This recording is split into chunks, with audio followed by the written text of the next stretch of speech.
Alright, hello everybody and welcome back to H2O Explains, a series where H2O tells us about what he's thinking, what's going through his mind whilst he's playing his games, particularly as tournament games, and of course we're going to return to game number 3 in the series between, obviously, H2O and ACERGAME09 for the Round of 8 Winter Championships 2016. So, H2O, yeah, picking up a Treasure Guardian already, but no intentions of taking that treasure, I assume, for the time being. Yeah, no intention of taking it. Obviously, I can't really take it as Sue without having, a second convert up. I just wanted to get a powerful guardian to scout I with. bet you were regretting it though when you see the wood treasure, but that you didn't know about Oh, that, so really you absolutely. Yeah. shouldn't be regretting it. But yeah, certainly would have been nice to get that. And I was regretting it. I think you're dead on. I was totally regretting seeing that. yeah, but you didn't know it was there. You can't you have to make decisions on the information you have in that moment, and obviously, I can see why it would feel bad, but I don't. Yeah. Yeah, and part of the reason why I pulled it was so Sue doesn't have to build houses, doesn't get XP from their crack shot. So you kind of combine those things together, and Sue tends to be very experienced starved. So if later on I go and pick this up, it'll kind of help me close that gap. And Sue has a lot of really powerful shipments too. So I actually go and just pick up this coyote pup as well, just because I want to be able to gang pile this treasure once my convert's back up. And so I'm kind of just hoping he won't be there. But I guess I'll pause for a second and just highlight the matchup. So I am playing Sue against Japan, and maybe even the most interesting thing about this series was this game was the fact that I had to pick first, and I picked Sue on this map, trying to bait him into picking Japan. And he sat there for about five minutes or so, just debating. I remember watching the stream. He was deliberating long and hard over what civ he wanted to play. Eventually landed on Japan, but it was rather reluctant. I think you baited him into it. You say? Yeah, exactly. I was hoping he'd pick Japan. I mean, I feel like I could beat other civs, but I was particularly hoping he would pick Japan because, first of all, I played him on this Amhei account, which was one of Stanley Winston's accounts. In this exact matchup like several months ago, and I beat him like every time. And I'm pretty sure Sue just does really well against Japan, even though no one thinks they do. So, and then you also go and look at the map, right? The map's got 5 TPs on it, which it really favors the style I want to play as Sue. So everything considered, this was the right time to try to bait him. He's turning up. Yep. And I was so sad when I saw this, but I mean, all you can do at this point is just try to use the Sue strength of a fast turning explorer to pick this up. And I turn as fast as I can and get it. Yeah. It was like instant. It's not even a. Oh, that guy's hilarious. Like, it's the most ridiculous explorer. I'm sorry. No, it's okay. That's exactly why I'm okay with trying to get almost any treasure as Sue, because of exactly what's cracking you up there. It's just. This Explorer is a little bit ridiculous, honestly. It's just way too fast. Yeah. So now I'm scouting around the map, trying. I know that this is up here, and I have this feeling he'll go for it. But I figured I could at least go for some other treasures and scout the map. And if he goes for it, because of how good this is, I can just run up there while I'm watching it. And we'll look at the view lock. I'm pretty sure I checked even while I'm checking here. Let's see when I check. I feel like I checked a little bit late, and I was sad about it. I wanted to run down here and just see what the good treasure was. Yeah. Let's see, right here. So I see it, and now I check back, probably. Yeah, you're pretty happy about finding that one as well. Yeah, but, okay. You're very See, he wasn't taking it. He wasn't taking it. Yeah, you're very aware of the fact that that treasure could be taken, and obviously you are remembering that you did check and all of these things. So certainly on your mind in the game, clearly. Yep, Age 1's all about stuff like this. Hopefully you don't have to spend too much time just staring at your hunts in your base like I am right now.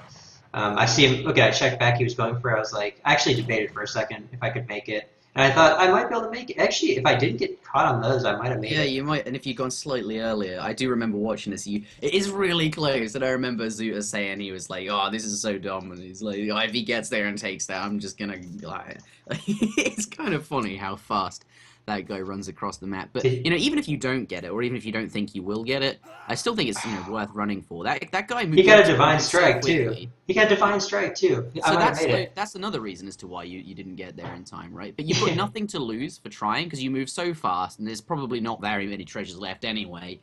Like there's the time you lost going to and from. doesn't really matter. There's not really anything else to do in that time anyway. Yeah, exactly. So I gave it a shot. Obviously, I got a little caught. I was a little late, and he got Divine Strike, so it didn't quite work out. But and that was the tipping point, right? Yep. And so my general approach to this game is going to be: I hope that he sits in his base as long as possible because I'm going 5 TP Stagecoach without making any units, and we'll see how that goes. Obviously, as you said, I run back here and just get this for free anyway, right? So no loss. So you baited him into Japan. You never finished that train of thought. I think I interrupted you with the turn radius of the Explorer there. And you're doing this because you were hoping you'd play Japan. You wanted to play this sort of boomy style with lots of TPs. Do you want to tell us about these two things? Yeah, so I think Japan. So people underestimate how many times Ashy have been nerfed, and also Ashy in general are a very weak Musketeer unit against Cav. And in the same way, Jans kind of don't do well against Cav. Ashy until you get Fortress Stage. You're comparing that against the golden days, right? Yeah, I'm comparing against what's called 1.01A, or 8 years ago. These special code names that only a select few still remember the names of. It's like 8 years ago, yeah, I know. So the build is to get a market and a TP in transition, and then I'm going to send 700 wood right away and use it to build a stable, 2 more TPs, get Stagecoach, just go crazy with it. But yeah, so because Japan's so weak against Cav and hand Cav in general, and because of how slow they are to get around the map, I feel like Sue just has all the time in the world to set up a really strong Fortress Age agenda with Stagecoach. Yeah. Axe Riders in particular just do so well against everything Japan has. You don't need Bow Riders, you don't need Rifle Riders, you need Axe Riders and some Wakina, and that's it.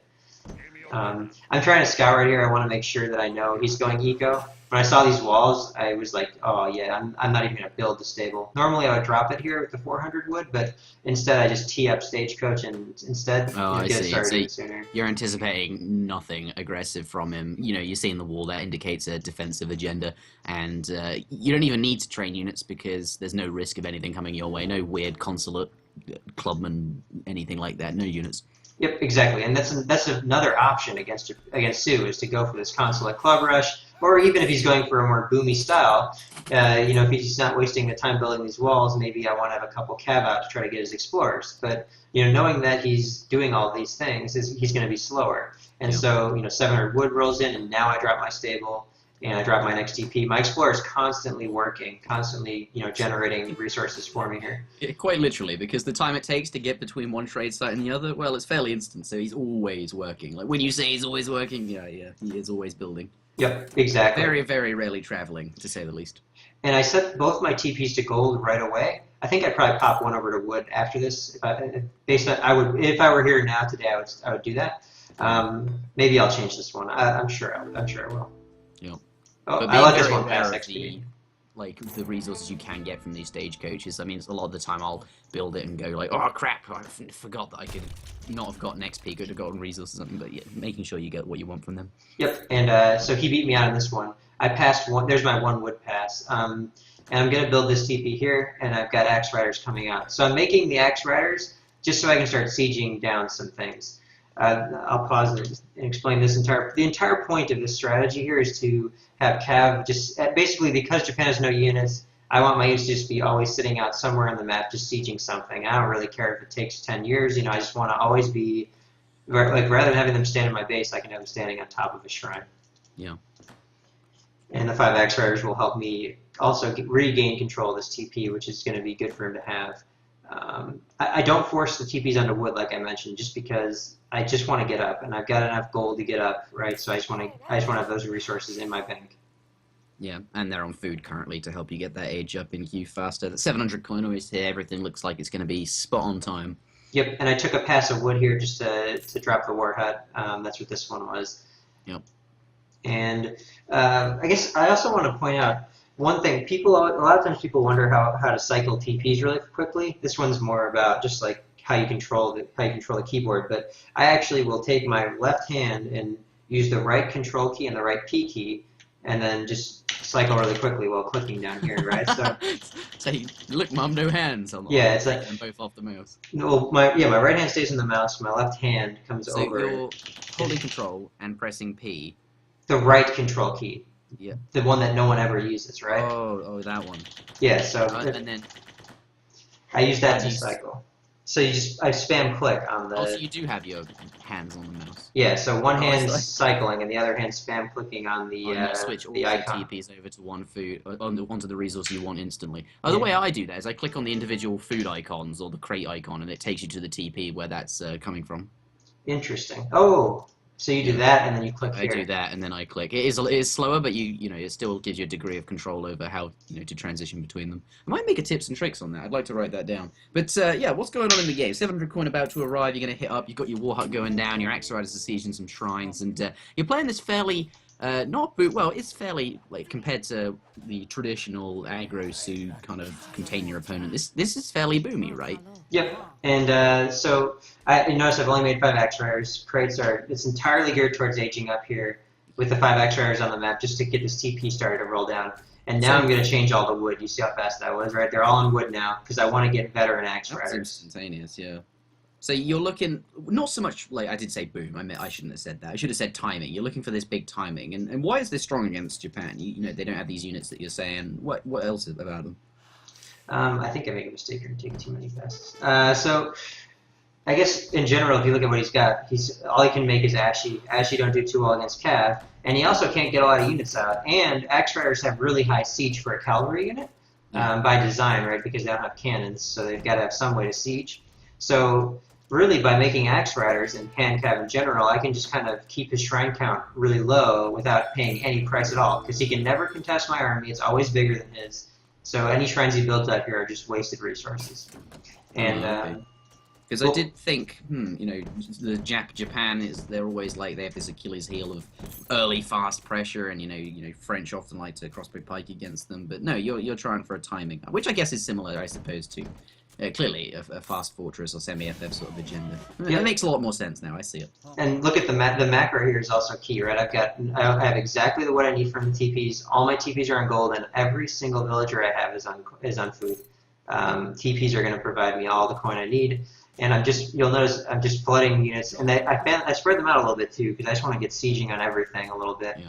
I choose 3 dog soldiers as my first card instead of 9 Wakina because 3 dog soldiers has more siege. It's just all about siege, right? Yeah. I know I'll get them both before I attack him, so I may as well send the one that's going to help me siege for now. Sooner, yeah, get more shrines down, give you more of an advantage. I get it. Yep, and so really at this point, this is just macro mode, right? You're just trying to make units, rally them places. And meanwhile, he's sitting over here trying to build walls. He's aging up. He has 1 unit, maybe 0. Yeah. I don't think he has any units. And so, can you maybe tell us a bit about what you think he was thinking? Why has he decided to do this? Was he expecting this from you? Because I think traditionally, you're saying this matchup is Sue favored, but I think traditionally it's always been thought of the other way around. Yeah, I think his view was, as long as he can't break my base, I can't lose because Sue sucks in the late game and Japan's really good in the late game. And I think that's not even true. I don't even think I had to break his base to win this game. I think I could have just kept him in his box forever. And but he wanted to boom up and get to that late game and do that through shrines, which obviously you're clearly denying. But okay, I see his thought process. Yeah, I'm in the process of doing that, right? So I'm trying to siege down shrines. I saw animals move over here. I was checking in the fog, I think, or my TP saw it. One of those two. Let me see. I want to mislead you guys. Yeah, okay. So my TP saw it probably. So I'm coming over here to just continuing to siege everywhere I can.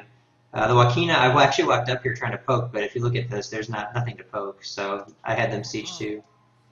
And you can see I'm fanned out everywhere, right? 5x here, 3x here, and I'd rather watch it from his perspective because, I mean, as you can tell, right, same story, all my guys are on food, I'm making Wakina and Axe Riders, nothing special. Oh, that's so efficient. Everyone on food with, as the faster gathering resource, the trading post gathering the gold. It just feels so well optimized. Yeah, it feels very good. Pleasing. Yes, yes, absolutely. That's I love that. I mean, that's why I try not to chop wood in any of my games, and mining gold is the next logical step. Ideally, you never have to mine gold either, but that's impossible, sadly. So, to an extent, it highlights how valuable the 700 wood treasure is. Shipment. Anyway, always want to gather the most efficient resources, and that's the story of this. Yep. And so take a look at his shrine count. Right, it's continuing to drop. Down to now 110. And when I've done the strategy against other people, I watch the recording all the time, and I want to see their shrine count and just see how it feels to be them. And it feels pretty bad to be him right now, right? I mean, you're building shrines in your base for housing space, and that's pretty much where you're at, right? So he just lost like 5 shrines at once. He went from 150 to 100, and now I'm just sitting outside of his base, right, with 50 Joaquina.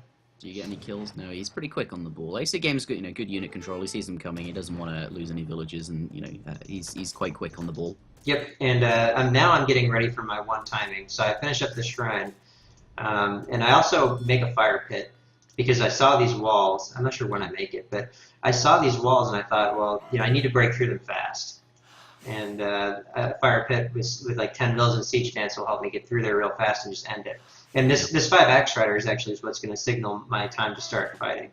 Yeah, I see. That's the point at which you want to go. The timing has arrived. The cavalry are here. The other thing is another thing that drives this timing.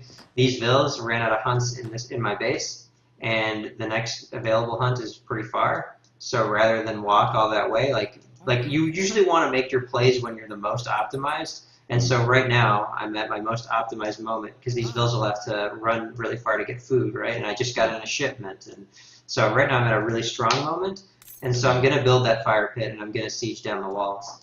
This feels like almost the opposite of the previous game we watched, which was a very scrappy game. This feels like a very pleasing. Everything is so, in a way, perfect. The macro's really nice. Everything feels really good. You're collecting the right resources. You even mentioned like your fire pit is being built just as the hunt runs out, and this is not scrappy at all. This is go time, and this is you're going to commit to units. You're not looking for value here. You're looking to just push him over. Exactly, and that's the difference, right? Is I don't care if I lose a couple of units here. I wanna make something happen now, and I'm willing to pay a unit price to do that.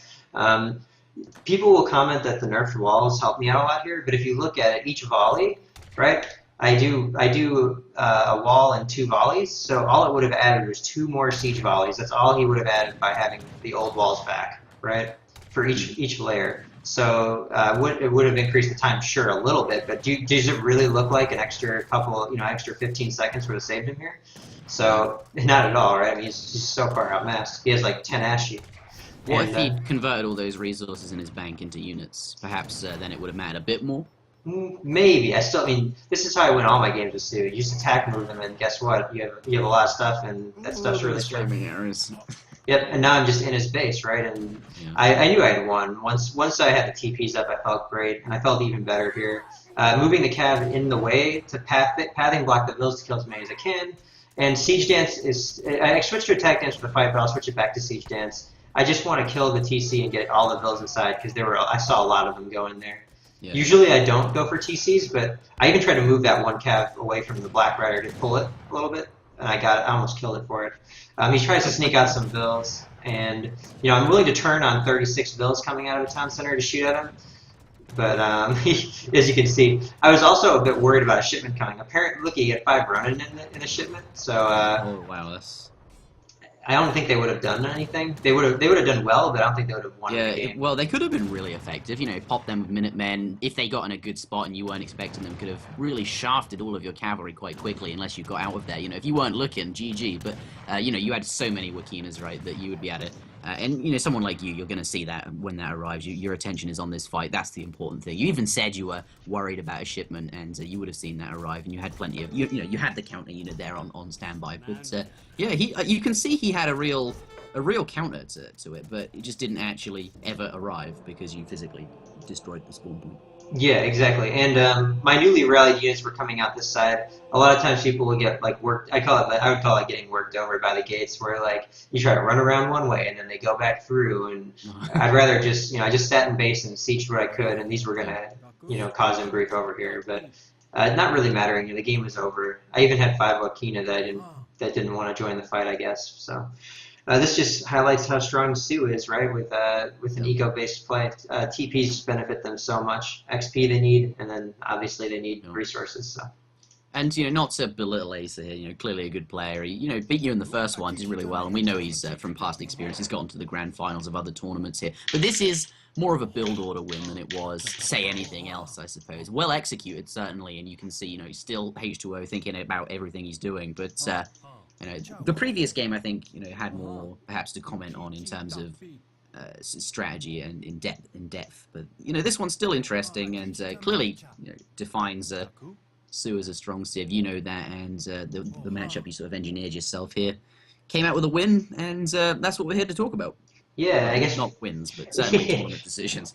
Yeah, and I think one other thing to mention: a lot of times I feel like there's this perception that I just do whatever standard, and a lot of times as if I'm not coming up with new things, but winning this match, like the way to win this matchup, I figured out through playing some games in in quick search a couple months ago, and not pulling it out to surprise someone. So and this is your builder.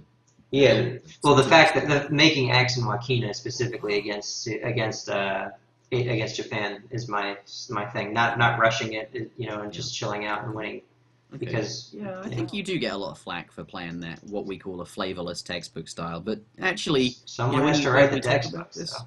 Yeah, when we talk about it though, it's not just that. And yeah, maybe you are writing the textbook. Maybe. No, but well, I think that does conclude game number 3, unless you have anything else to add. No, nothing else really to add here. Just, this was pretty much a builder to win, like you said. So, I guess interesting to see a new build. All right, well, you still going?